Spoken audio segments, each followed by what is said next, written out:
大家好，歡迎嚟到音響技術嘅 YouTube Channel。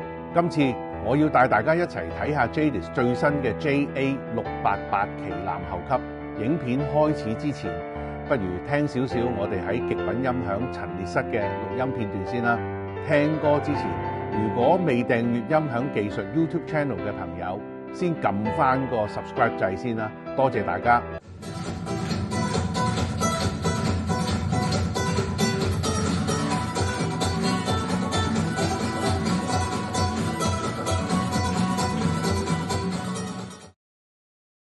總要在雨天逃避某段從前。You could offer a light, start a little conversation now, it's alright.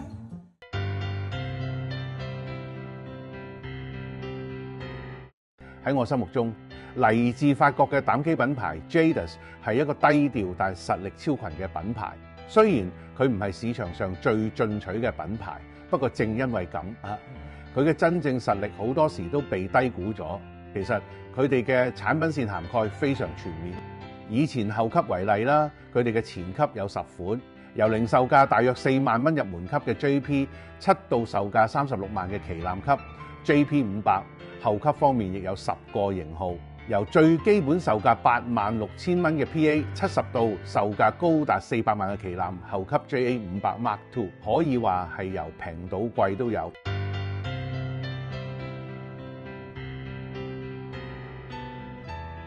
最近我收到極品音響徐老闆嘅消息，話 Jadis 全新旗艦後級 JA688 已經抵達中環陳列室。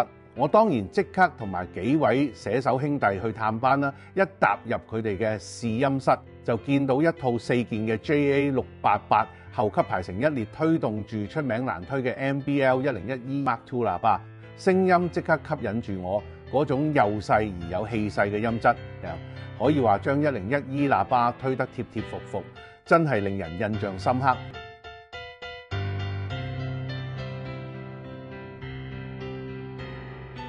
我哋坐低之後，徐老闆就開始同我哋講 JA688 嘅來龍去脈啦。原來 Jadis 嘅超級旗艦 JA88 後級喺2014年停產之後，旗艦個位就由 JA500 同7年前出嘅 JA500 Mark II 頂上。不過 JA88 嘅超級音效仲係留喺好多 Jadis 忠實粉絲同徐老闆個心入面，成為一個好深刻嘅印象。經過咁多年膽機技術嘅尋展，再加埋優質高效功率管 KT170 嘅面世，搞到 Jadis 嘅設計總監就有咗開發全新旗艦後級嘅念頭。結果喺今年年頭 ，Jadis 終於宣布推出全新旗艦後級 JA688 啦。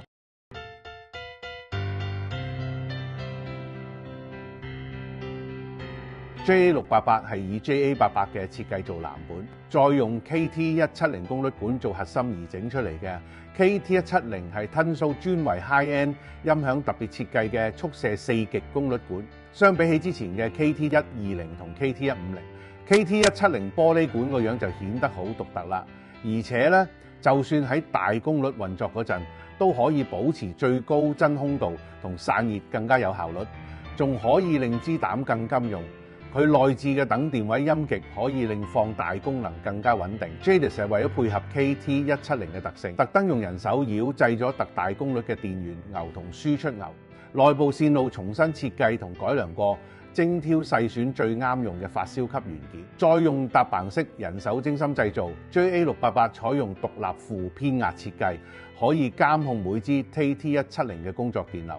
而且每支 KT170 嘅輸入前面都接咗高端音頻交連電，用嚟隔除直流同調聲。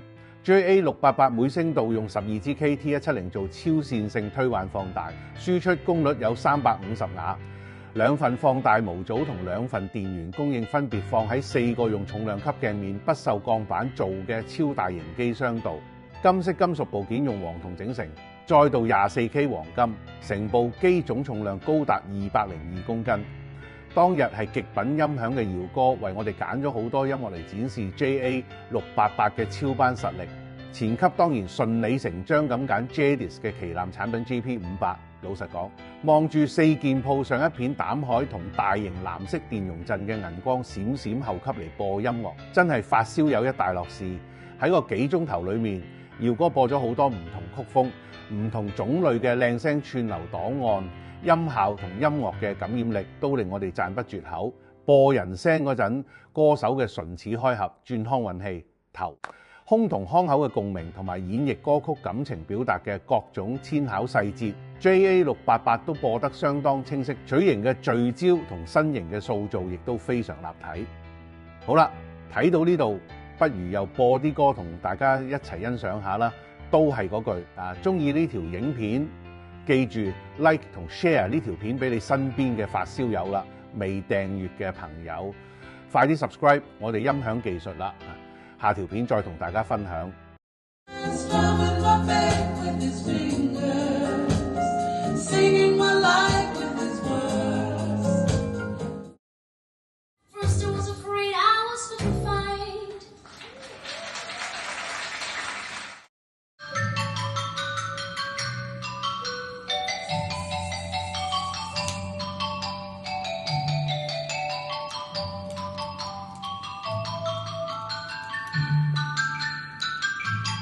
想睇到更加多嘅音響產品介紹，記得訂閱、點讚、留言，最緊要撳埋個鐘仔，咁就唔會錯過每一段發燒音響嘅資訊㗎啦。我哋下條片再見啦，拜拜。